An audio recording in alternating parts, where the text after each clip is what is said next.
예수께서 와서 보시니 나사로가 무덤에 있은지 이미 나으리라. 베다니는 예루살렘에서 가깝기가 한 오리쯤 되매 많은 유대인이 마르다와 마리아에게 그 오라비의 일로 위문하러 왔더니 마르다는 예수께서 오신다는 말을 듣고 곧 나가 맞이하되 마리아는 집에 앉았더라.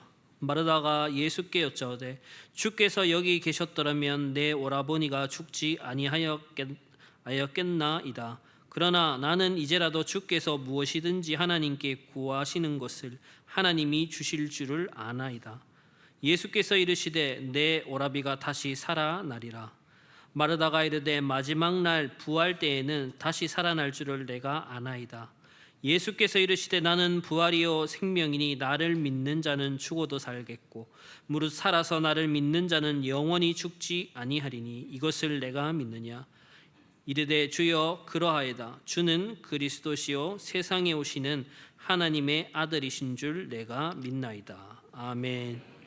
주는 그리스도시요 살아계신 하나님의 아들이시니이다. 아멘. 오늘은 예수님의 자기 증언 5번째 시간으로 부활이요 생명이신 예수님에 대해서, 원래 요한복음 11장 다 보면 좋겠지만 핵심인 17절부터 27절을 중심으로 우리 하나님의 말씀을 받아야 되겠습니다. 우리가 살아가는데 현실에 많은 어려움들, 문제들이 있습니다. 많은 사람들이 경제 문제 때문에 어려움을 겪기도 하고 갈등이 있기도 하죠. 또 어떤 분들은 가정에 부부간에 자녀 아니면 고부간에 여러 가지 갈등의 문제가 있는 분들도 많이 있습니다. 때로는 육신의 질병과 마음과 생각의 질병 때문에 고통 가운데 있는 분들도 많이 있고요. 인간관계나 사회 정치적인 여러 가지 문제 때문에 어려움 속에 있는 분들도 많이 있는 것을 보게 됩니다. 이렇게 힘들고 어려운 과정 속에서 때로 어떤 분들은 절망 가운데 빠져서 그 힘이 없어서 예배에 오셔서 어떻게 해야 될까 이렇게 낙심한 가운데 오신 분들도 있을 수가 있습니다. 반대로 응답과 기쁨 속에 너무나 또 하나님 주시는 인도 속에서 감사하면서 은혜 가운데 더 예배를 사모하며 오신 분들도 있겠죠. 하여튼 이렇게 많은 이유와 배경 속에서 우리가 이 자리에 함께 모였습니다. 그러면서 이 자리에 모였을 때 우리는 오늘 하나님 앞에 서서 하나님께서 나에게 주시는 그 말씀에 귀를 기울이고 그 말씀을 듣는 은혜 가운데 있기를 기도하시기 바랍니다. 그래서 정말 그 은혜가 임하여서 하나님의 말씀을 정말 듣고 그 말씀이 마음에 담긴 자로서 정말 예배를 드릴 수 있도록 기도해야 되겠습니다. 그러기 위해서 오늘 서론에 좀 처음에 살펴볼 것이 예수님과 나는 어떤 관계에 있는지라는 질문과 그 답을 우리가 분명하게 가져야 되겠습니다. 예수님 분명히 이 땅에 성육신하셔서 이 땅에 오셨는데 성경에 보니까요, 우리를 섬기기 위해서, 우리를 구원하기 위해서, 우리를 살리기 위해서 오신 구원자로 이 땅에 오셨다고 성경은 우리에게 말씀하고 있습니다. 그러면 그 구원자로 오신 예수님이 나와 어떤 관계가 있는지가 가장 중요합니다. 나의 구원자, 나의 예수님이 되어야지만 가장 관계가 있겠죠. 그래서 그 예수님만을 붙잡고 믿는 믿음의 사람으로 서는 것이 가장 중요합니다. 예수님은요, 하나님과 인간 사이에 유일한 중보자라고 성경은 말하고 있습니다. 왜냐하면 예수님만이 참된 하나님 되시고 예수님만이 참된 사람이기 때문에 이 사이에서 유일하게 우리를 구원할 구원자라 이 땅에 오신 것이죠. 근데 이 땅에 오셔서 공생의 사역을 하신 것을 보면 많은 사역을 했는데 그 주요 사역이 하나님이 주신 말씀을 설교하고 가르치는 일을 하셨고요.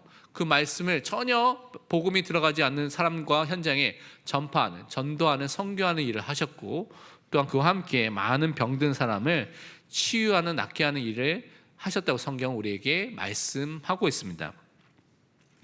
예수님이 이 땅에서 오셔서 하셨던 이 공생의 사역은 단지 예수님만이 하는 것이 아니라 예수님을 따라가는 모든 제자들, 그리스도인들, 교회가 이 시대에 우리가 해야 될 일이라는 것을 우리는 살펴볼 수가 있습니다. 그래서 우리가 설교하는 것, 또 말씀 속에서 가르치고 훈련받는 것, 그 말씀을 전달하는 전도 선교하는 것, 또 많은 병든 사람을 돕고 봉사하고 치유하는 일을 우리가 지금도 행해야 될 줄 믿습니다.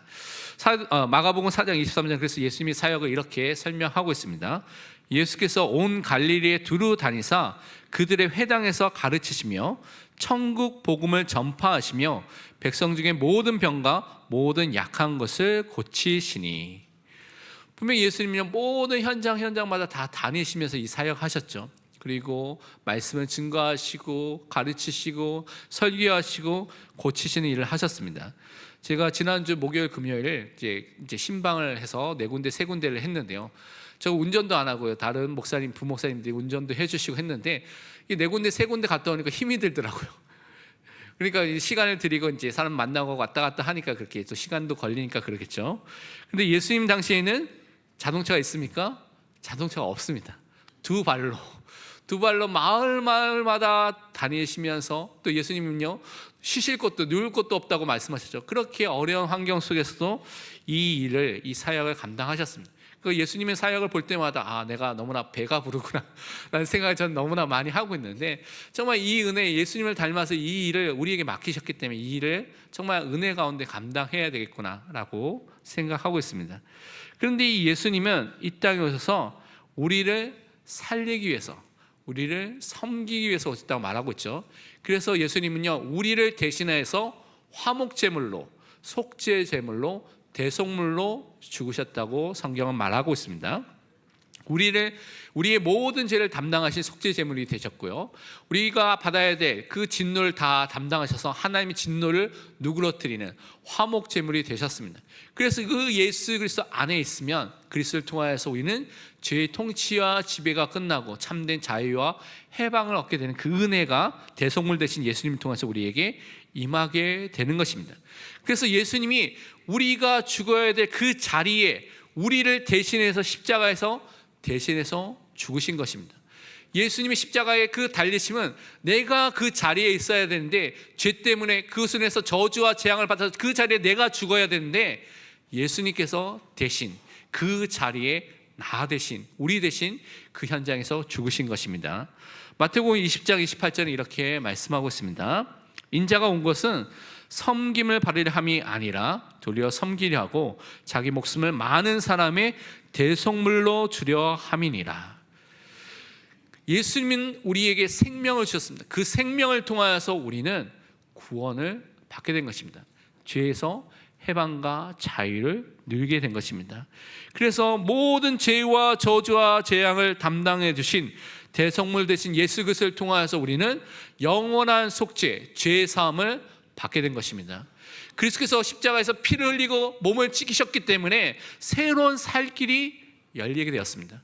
그래서 우리는 하나님 앞으로 인도함을 받게 됐고요, 하나님과 함께하고 하나님을 알고 하나님을 믿을 수 있는 은혜가 우리에게 임하게 된 것입니다. 그래서 그전에는 하나님과 원수된 상태 속에 있었던 우리가 정말 하나님과 화목되고요, 하나님 대신에 우상을 섬겼던 우리가 이제는 하나님께 예배드리는 예배자로 설 수 있는 그 은혜가 예수 그리스도 믿는 자에게 임하게 된 것입니다.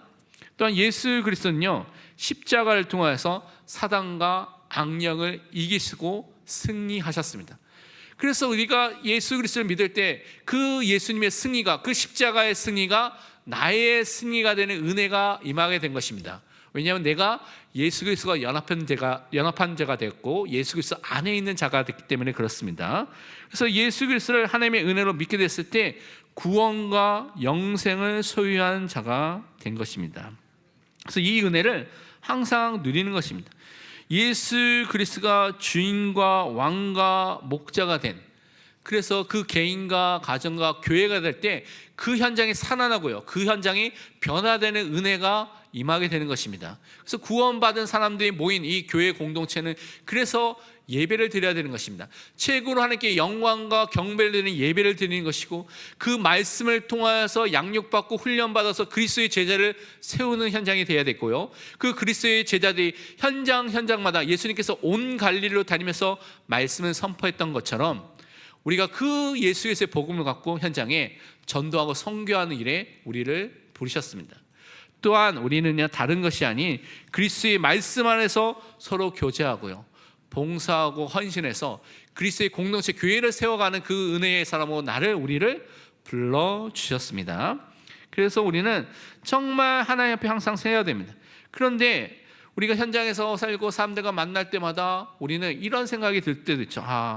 나 이거 어떤 분들은 소망이었구나, 희망이었구나, 너무 힘들구나, 구제불능이구나, 형편없구나 라고 여러분이 생각할 수도 있습니다. 그런 말들을 들을 수도 있습니다. 그런데 여러분이 정말 예수 그리스도를 만나면, 정말 예수 그리스도를 믿으면 여러분이 인생이 하나님의 자녀로 완전히 바뀌게 됩니다.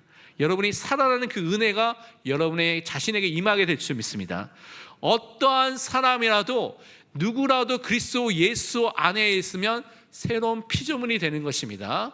우리 과거는 다 지나가게 되는 것이고 새 피조물이 돼서 변화되고 그 변화된 삶을 살아가는 은혜가 우리에게 임하게 되는 것입니다. 그래서 우리가 계속해서 지금 리딩 지저스를 통하여서 계속 신약 성경을 읽고 있죠. 특히 마태복음, 마가복음을 지난주에 읽었습니다. 여러분 성경을 읽을 때마다 너무나 감사하고 이런 은혜가 이런 축복이 현장마다 임했구나. 정말 도저히 우리 힘으로는 안 되는 사람들이 예수님 만나서 변화되고 살아나고 그것을 통해 하나님의 은혜가 임했구나라는 것을 확인해 볼 수가 있습니다. 그 중에 하나가 마가복음 7장에 있는 귀 먹고 말 더듬는 사람 있죠. 그 사람을 예수님께서 만나 주셨습니다. 그러면서 그가 갖고 있는 그 문제가 죄와 죄의 결과로 오게 된 비참함과 고통인 것을 보고 탄식하시며 슬퍼하셨습니다. 그리고 그것을 말씀으로, 능력의 말씀으로 그를 치유해 주셨다고 성경은 말하고 있습니다. 예수님은요, 말씀을 통해서 지금도 여러분을 만나주고 계십니다. 그래서 여러분 예수님을 말씀을 통해서 만나는 것입니다. 그 말씀이 여러분 삶 속에 들어오게 될 때, 마음에 담기게 될 때 여러분이 살아나고 여러분이 변화되고 여러분 치유된 역사가 예수님을 통해서 여러분에게 임하게 될 줄 믿습니다. 마가복음 7장 33절과 35절은 이렇게 말씀하고 있습니다. 하늘을 우러러 탄식하시며 그에게 이르시되 에바다 하시니 이는 열리라는 뜻이라. 그의 귀가 열리고 혀가 맺힌 것이 곧 풀려 말이 분명하여 졌더라. 예수님께서 에바다라고 선언하시니까 그 선언을 통하여서 열리게 되는, 귀가 열리게 되고 혀가 맺혀져 있는 것이, 묶여져 있는 것이, 그것이 풀려서 말하게 된 역사가 일어나게 됐습니다. 지금도 영적으로 귀먹고요, 영적으로 묶여있는 사람이 너무나 많은데 예수님께서 에바다라고 선하신 그 순간에 그 현장을 통하여서 그 귀가 열리고요, 그 묶여있고 맺혀있던 모든 것이 풀려서 예수님을 알고요, 하나님께 영광을 돌리고 그 말씀을 듣는 은혜가 회복될 줄 믿습니다. 그래서 그 은혜 속에서 우리가 세워져야 되는 것입니다. 또한 마가복음 5장에 보면 회당장 야이로의 딸의 이야기가 나오죠. 이 딸이 병들었습니다. 결국 그 병으로 인해서 죽게 된 상황이 오게 된 것입니다. 사람들은요, 너무나 슬퍼서 울고 있는 어린 딸이니까 너무나 얼마나 슬프겠습니까? 그 현장에 예수님께서 찾아가게 되신 것입니다. 생명의 주관자 되신, 창조주 되신 예수님이 그 현장에 가게 됐을 때 성자 하나님 되신 예수님을 통하여서 그를 말씀으로 살리셨던 것을 우리는 확인해 볼 수가 있습니다. 예수님의 공생을 통하여서 많은 기적을 통해서 이미 이 오늘 요한복음 11장에 나사로를 살리셨던 것처럼 많은 현장에서 죽었던 사람들을 살리는 일들을 통하여서 그분이 바로 생명의 주관자 되시고 부활하시는 그 예수님인 것을 미리 보여주는 일들을 그 지절을 통해서 미리 우리에게 확인시켜 주셨습니다. 죽음을 이기신 분이 누구냐? 예수님이라는 것을 우리에게 가르쳐주고 있는 것입니다. 마가복음 5장 41절과 42절은 예수님께서 이렇게 하셨습니다. 그 아이의 손을 잡고 이르시되 달리다 쿰 하시니 번역하면 곧 내가 내게 말하노니 소녀야 일어나라 하심이라. 소녀가 곧 일어나서 걸으니 나이가 12살이라. 사람들이 곧 크게 놀라고 놀라거늘. 사람들이 너무나 놀란 것입니다. 있어서는 안 될 일들이 일어난 것이죠. 예수님이 한마디 달리다 쿰이라는 그 말 한마디에 이 소녀가 일어나게 되는, 살아가게 되는, 소생되는 그 역사가 일어나게 된 것입니다. 예수 그리스도의 능력의 말씀을 믿는 사람에게 이런 믿음의 역사가 일어나게 될 줄 믿습니다. 그래서 이 말씀대로 역사하시기 때문에 우리는 말씀에 귀를 기울여야 되는 것입니다. 삶의 현장에 성경을 읽고요, 묵상하고요, 성경의 말씀을 듣는 것을 통하여서 말씀에 귀를 기울이는, 그 말씀이 마음에 담긴 믿음의 사람으로 서시기를 바랍니다. 그리고 그 말씀 믿고 순종하는 가운데 오늘 말씀을 또한 우리가 확인해야 되겠습니다. 오늘은요, 예수님이 본문에서 자신을 증언하셨는데 부활이고 생명 되신 분이다 라고 우리에게 말씀하고 계십니다. 생명의 주관자 되신 그 예수님이 참된 부활과 생명이라는 사실을 우리가 믿고 그 은혜 속에서 승리할 수 있도록 오늘 말씀을 확인해야 되겠습니다. 첫 번째, 우리는 이 말씀을 통해서 먼저 절망 속에서 낙심하지 않는 믿음의 사람으로 서야 되겠습니다. 우리가 현실만을 바라보면 낙심하거나 절망하거나 낭망하게 된 상황들이 너무나 많이 생길 수가 있습니다. 그런데 그 문제와 그 어려움과 그 갈등 속에, 그 위기 속에 있는 하나님의 뜻을 발견하게 된다면 여러분은 낙심하지 않게 됩니다. 오늘 17절에 보니까, 오늘 본문 17절에 이렇게 말하고 있습니다. 예수께서 와서 보시니 나사로가 무덤에 있은지 이미 나으리라 라고 말하고 있습니다.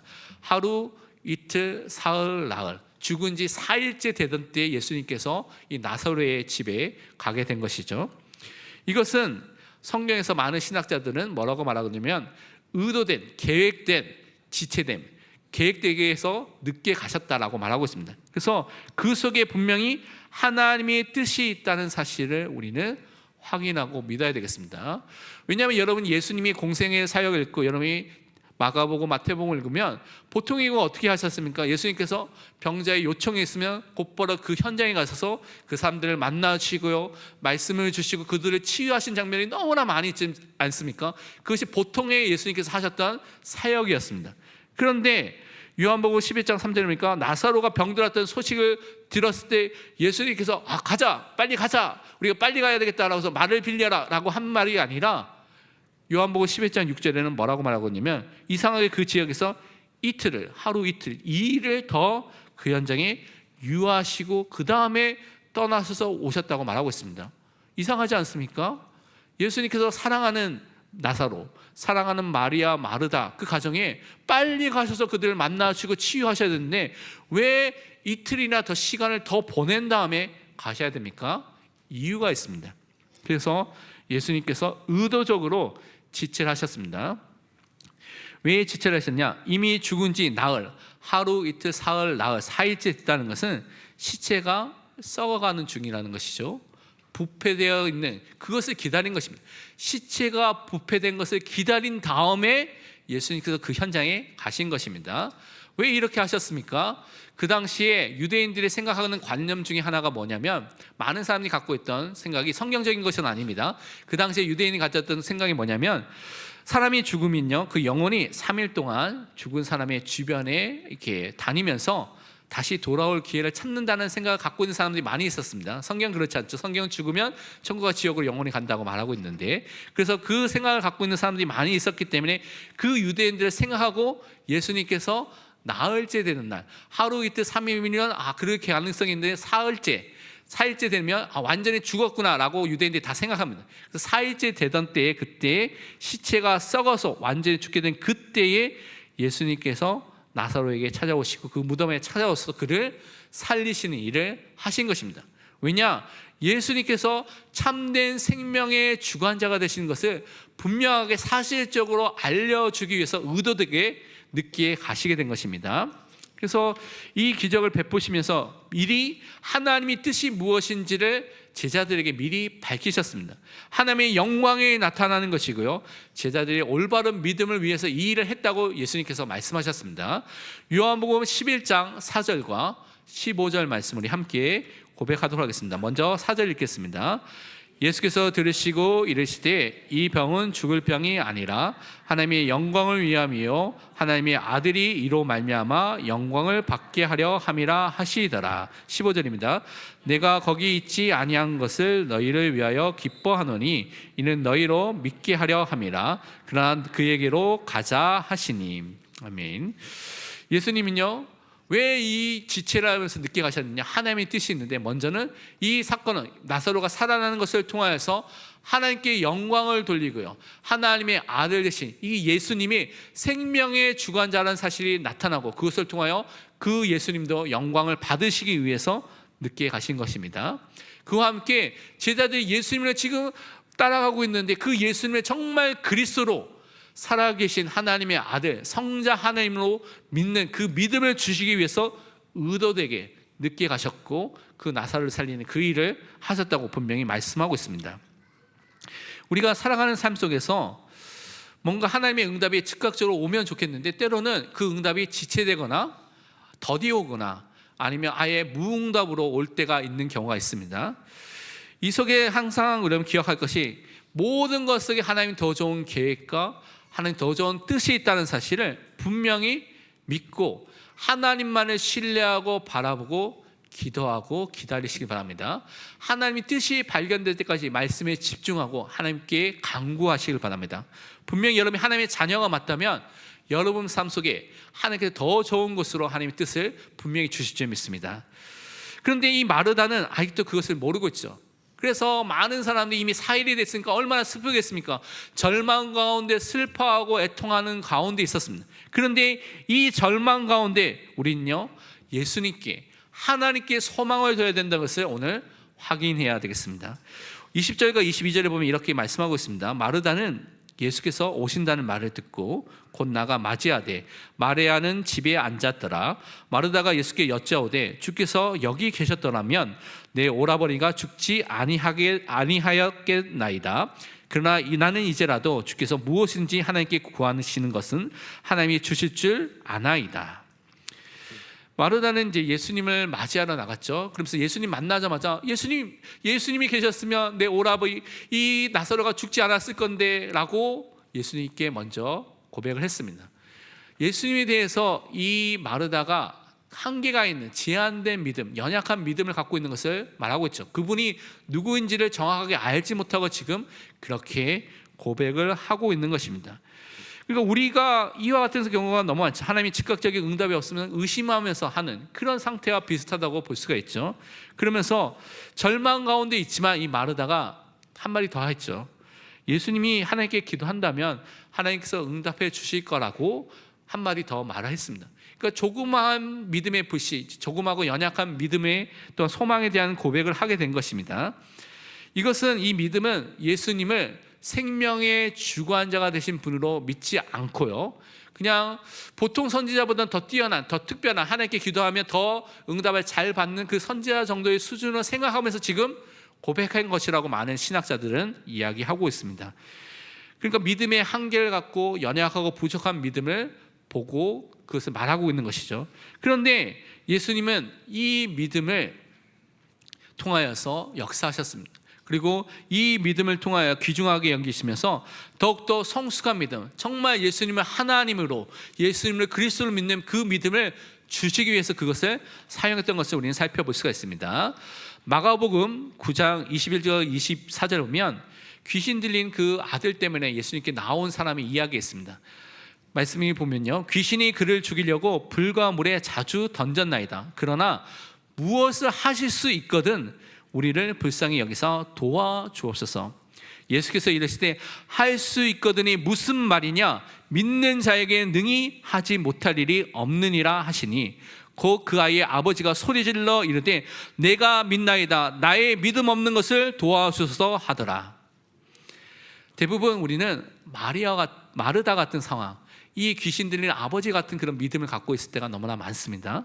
하실 수 있으면 할 수 있으면 이렇게 해주세요 라고 생각하고 할 때가 너무나 많죠.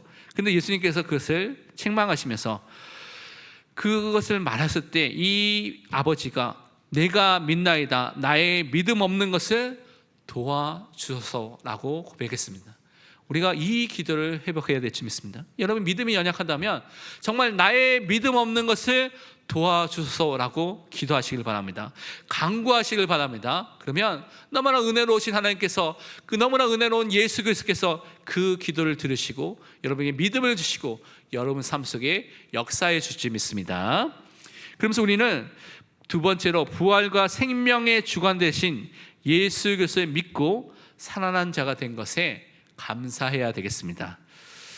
우리는요 23절과 24절 보면 예수님께서 이어서 계속 이렇게 말씀하고 있죠. 함께 우리 고백하도록 하겠습니다. 예수께서 이르시되 내 오라비가 다시 살아나리라. 마르다가 이르되 마지막 날 부활 때에는 다시 살아날 줄을 내가 아나이다. 예수 그리스도를 여러분이 인격적으로 믿고 신뢰하는 사람으로, 의지하는 사람으로 서야 되는 것입니다. 근데 예수님은 지금 현재적으로 지금 살아날 것이다 라고 분명히 말씀하고 있는데 마르다는 지금이 아니라 마지막 때 예수님이 다시 오셔서 그때 재림 때 그 부활 때에 그때 다시 나사로가 살아날 것이다 라는 것을 말하고 있는 것이죠. 이것은 유대인들이 이제 정통적인 성경을 믿고 있는 바리새인과 같은 그 유대인들의 정통 교리를 믿고 있는 부활 교리에 대해서 그가 고백한 것입니다. 마르다가 고백한 것이죠.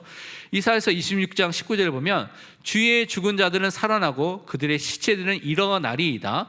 티끌에 누운 자들아 너희는 깨어 노래하라. 주의 이슬은 빛난 이슬이니 땅이 죽은 자들을 내어 놓으리로다. 이미 구약에서부터 부활에 대한 가르침, 부활에 대한 하나님의 말씀이 있었습니다. 그러니까 바리새인들이 구약성을 잘 알고 있기 때문에 바리새인들은 부활을 믿고 있었죠. 그러니까 마르다도 그런 정통 교리인 부활에 대해서 그래서 마지막 때에 다시 살 것입니다라고 고백하고 있습니다.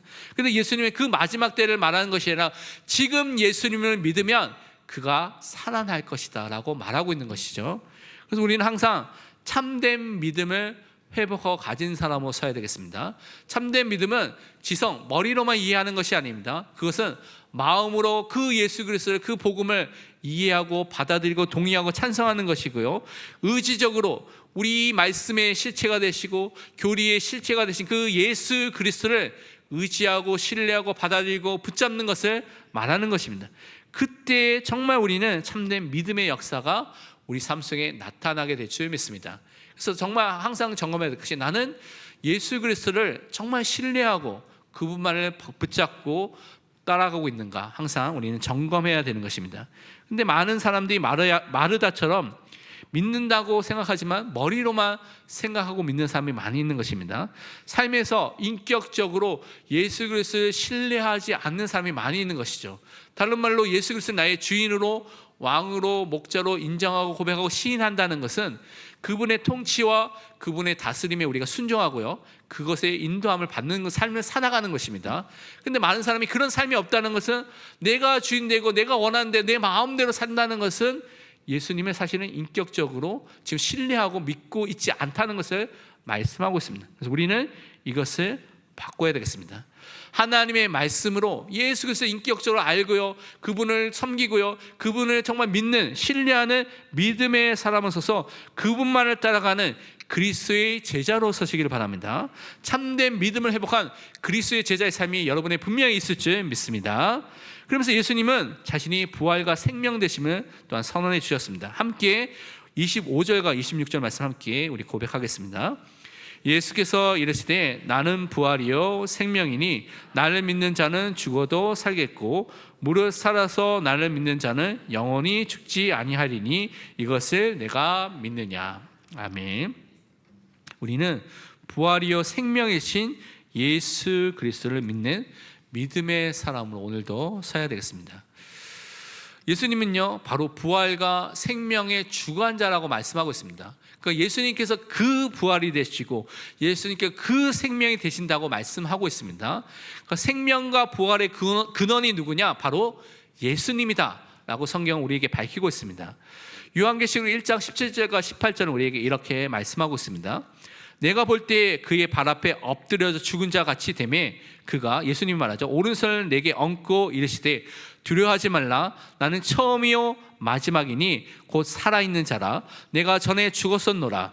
볼지어다 이제 세세토록 살아있어 사망과 음부의 열쇠를 가졌노니. 예수님은요 처음과 마지막 알파와 오메가 되시죠. 이것은 창조주가 되시고 심판주가 되신 분이 누구냐? 예수님이라고 우리에게 말씀하고 있는 것입니다. 그분이 죽었다가 살아있는 영원토록 살아계신 분이라고 말씀하시면서 사망과 음부의 열쇠, 그 권세, 그것을 통치하시고 다스리시는 생명의 주관자가 되신다는 것을 우리에게 말씀해 주셨습니다. 그래서 창조주 하나님만이 가질 수 있는 권세를 누가 갖고 있느냐? 예수님이 갖고 계십니다. 그분이 우리의 또한 주인 되신다는 사실을 우리는 믿는 것입니다. 그래서 우리가 부활이 미래의 일이 아니라 이제 예수님 자신이 부활이라고 지금 선언하고 선포해 주신 것입니다. 예수 그리스도를 믿는 자가 살아나게 되는 것입니다. 예수 그리스도를 믿는 자가 죄로 인해서 오게 된 하나님과 분리되고 단절된 그 영적 죽음에서 벗어나서 해방이 되어서 영원히 하나님과 함께하는 천국을 소유한 자로 살게 되는 은혜가 임하게 되는 것입니다. 그래서 영원히 죽지 않는다는 것은 영원한 천국의 영생을 소유한 자로 살게 된다고 우리에게 말씀해 주셨습니다. 요한복음 1장 4절에는 그래서 그 안에 예수 그리스도 안에 그 말씀 안에 생명이 있었으니 이 생명은 사람들의 빛이라라고 말씀하고 있습니다. 요한복음 5장 24절에는 내가 진실로 진실로 너희에게 이르노니 내 말을 듣고 또 나 보내신 이를 믿는 자는 영생을 얻었고 심판에 이르지 아니하나니 사망에서 생명으로 옮겼느니라. 예수님 안에 생명이 있죠. 그 예수님을 믿을 때 예수님과 연합된 그리스도 안에 있는 자로서 여러분 생명을 소유한 자가 되었습니다. 그래서 영생을 이미 얻었습니다. 사망에서 생명을 이미 옮겨진 자가 되었습니다. 심판에 이르지 않는 하나님의 자녀로 부르심을 받게 된 것입니다. 그래서 우리는 예수 그리스도를 믿고 예수 그리스도와 연합된 자로서 우리는 구원받는 자로서 매일매일 살아가는 것입니다. 그렇기 때문에 부활의 소망은 나의 소망이 되는 것입니다. 예수님이 부활의 첫 열매로 부활하셨던 것처럼 예수님의 몸의 지체로 있는 모든 사람, 그리스도 안에 있는 모든 사람, 그리스도와 연합된 사람은 그와 함께 또한 생명의 부활로 부활하게 되는 은혜를 받게 되는 것입니다. 또한 우리는요 구원과 영생을 결코 빼앗기지 않습니다. 왜냐? 그리스도와 연합되어 있기 때문에, 그리스도가 나의 생명의 주인 되기 때문에 우리는 빼앗기지 않는 생명을 소유한 자가 되었습니다. 그런데 성도에게 찾아오는 죽음은 그러면 어떻게 우리가 해석해야 됩니까? 그전에는 불신자로서 우리가 죽게 된다면 그 죽음은요 형벌을 받게 되는 것입니다. 죄의 형벌을 받게 되는 것이죠. 그래서 영원한 벌을 받게 되는, 영벌을 받게 되는 지옥으로 가게 되는 그 시작이 되는 것인데, 예수 그리스도를 믿게 되면요 이제는 이 죽음이 천국으로 가게 되는 문이 되는 것이고요, 우리의 거룩해진 또 성화, 그 성화가 완성되는 그 은혜가 임하게 되는 것이고, 우리가 영화되는 영광스러운 모습으로 변화돼서 구원이 완성되는 그 축복이 임하게 되는 시간이 우리의 죽음입니다. 그래서 우리의 죽음은 참된 축복의 시작인 것을 우리는 확인해 볼 수가 있습니다. 그래서 예수님께서는 이렇게 말씀하시고 나사렛의 무덤 앞에 가셔서 나사로에게 무덤 문을 열고 선언하셨죠. 말씀하셨죠. 나사로야 나오너라. 그 한마디를 하셨을 때 어떤 일이 일어났습니까? 나사로가 이미 죽었기 때문에 배로 막 몸을 칭칭칭 감아맸는데 그 감아맨 채로, 수족이 메인 채로 걸어 나오게 된 것을 우리는 성경에서 확인해 볼 수가 있습니다. 우리가 믿을 때 하나님의 영광을 보는 그 역사가 분명히 우리 삶에 나타나게 될 줄 믿습니다. 그래서 우리는 날마다 올바른 신앙 고백을 회복해야 되겠습니다. 27절에 우리 마르다의 신앙 고백을 함께 고백하겠습니다. 이르되 주여 그러하에다 주는 그리스도시요 세상에 오시는 하나님의 아들이신 줄 내가 믿나이다. 아멘. 예수님이 누구신지를 성경대로 바르게 알고 우리가 깨닫고 믿고 순종하는 사람으로 살아야 되는 것입니다. 마르다는 예수님을 말씀을 듣고요, 예수님에 대해서 어떻게 고백했냐? 예수님께서 바로 그리스도이시다 라고 고백했습니다. 예수님께서 세상에 오시는 구원자이시다 라고 고백한 것입니다. 예수님만이 하나님의 아들, 성자 하나님 되신다는 것을 지금 올바르게 고백했습니다. 이것이 믿는 자에게 나타난 신앙 고백인 것입니다. 우리 기독교 역사에서 많은 일들이 있었는데 그 중에 일제강점기에 한국에서 교회에게 신사 참배를 하도록 했죠. 그래서 신사 참배라는 것은 일본에 있는 신사, 또 우상을 섬기고요, 그 다음에 예배를 드리라고 그 명령이 떨어지게 됐습니다. 그래서 많은 기독교인들이 여기에 반대했죠. 그 중에 대표적인 목사님이 주기철 목사님입니다. 그래서 주기철 목사님이 신사 참배를 반대하고 거부하고요, 그것 때문에 감옥에 투옥되게 됐습니다. 그래서 너무나 모진 고통과 또한 고문을 받게 되니까요, 많은 사람들이 너무 염려했죠. 지인들과 가족들이 와서 좀 이번 한 번만 굽히고 나와서 몸을 좀 살피고 나서, 그래서 좀 몸이 회복되면 그때 나와서 싸우면 안 되겠습니까? 라고 많은 사람이 권유를 했습니다. 그때마다 이 주기철 목사님은 나를 위해서 죽으신 주님을 내가 어찌 모른다 하겠습니까? 그러면서 끝까지 신사참배를 거부하고요, 고문을 받다가 순교하셨죠. 이것이 올바른 신앙 고백을 하는 믿음을 가진 자의 삶이고 고백인 것입니다. 그것이 우리에게 분명히 회복되어야 될 줄 믿습니다. 요한복음 20장 31절에 말씀하기를 오직 이것을 기록함은 너희로 예수께서 하나님의 아들 그리스도이심을 믿게 하려 함이요 또 너희로 믿고 그 이름을 힘입어 생명을 얻게 하려 함이니라. 우리 성경을 통해서 예수님이 그리스도라는 사실, 예수님이 성자 하나님의 사실을 우리는 믿는 믿음의 사람으로 서야 되겠습니다. 그래서 성경을 읽고 묵상하고요, 성경의 말씀을 듣는 가운데, 공부하는 가운데 정말 우리가 생명을 소유한 자로 예수님을 나의 그리스도로 주로 믿는 믿음의 사람으로 날마다 성숙하고 성장하는 은혜가 있기를 축원드립니다. 그래서 부활과 생명이신 예수 그리스도를 통하여서 부활의 소망과 영생을 가진 자로서 확신을 가지고 승리하시기를 축원드립니다. 결론은 이번 주 두 가지 좀 실천하고 기도해야 되겠습니다. 첫 번째는 우리에게 찾아오는 많은 문제, 위기, 사건, 어려움들, 갈등들, 많은 어려움 속에서 또 매일매일 살아가는 삶 속에서 먼저 올바른 신앙 고백을 매일매일 하시기를 바랍니다. 우리가 마태복음 16장 16절을 고백하셔도 되고요, 이번 주는 요한복음 11장 27절 마르다의 고백으로 고백해 보시기 바랍니다. 이르되 주여 그러하여다, 주는 그리스도시요 세상에 오시는 하나님의 아들이신 줄 내가 믿나이다. 항상 고백하시기 바랍니다. 두 번째로 교육자들이 이제 총회가 합동이 됐기 때문에 수도국제대학원 대학교에서 주관해서 하는 또한 교육교단의 중요한 신학개혁 특별 교육을 받으러 내일부터 수요일까지 갑니다. 그래서 강의가 빡빡하게 있기 때문에 여러분 좀 기도해 주시고요, 올바른 신학과 교리로서 준비돼서 우리 후대들, 성도들 잘 섬길 수 있는 기회가 될 수 있도록 기도해 주시기 바랍니다. 디도서 1장 9절에 말씀하기를 믿은 말씀의 가르침을 그대로 지켜야 하리니 이는 능히 바른 교훈으로 권면하고 거슬려 말한 자들 책망하게 하려 함이라. 신실하시고 올바른 하나님의 말씀을 분명히 그 가르침을 바르게 받고요, 그 말씀을 통하여서 바른 교리로 교훈으로 사람들을 권면하고 잘못되게 알고 있는 사람들을 책망해서 그들을 올바르게 세울 수 있는 그 시간표가 될 수 있도록 기도해 주시기 바랍니다. 함께 우리 기도 제목하고 기도하고 제가 마치는 기도하겠습니다. 우리의 대속물, 희생제물과 속죄제물 대신 예수 그리스도를 정말 믿는 믿음으로 우리가 구원받고 살아나는 하나님의 자녀로 살 수 있도록 기도해 주시고요, 절망 가운데 하나님의 뜻을 발견하고 은혜가 임하여서 살아계신 하나님께 소망을 두는 자가 될 수 있도록 부활과 생명이신 예수 그리스도를 믿고 고백하여서 신뢰하는 믿음의 사람으로 설 수 있도록 기도해야 되겠습니다. 함께 합심해서 기도하겠습니다.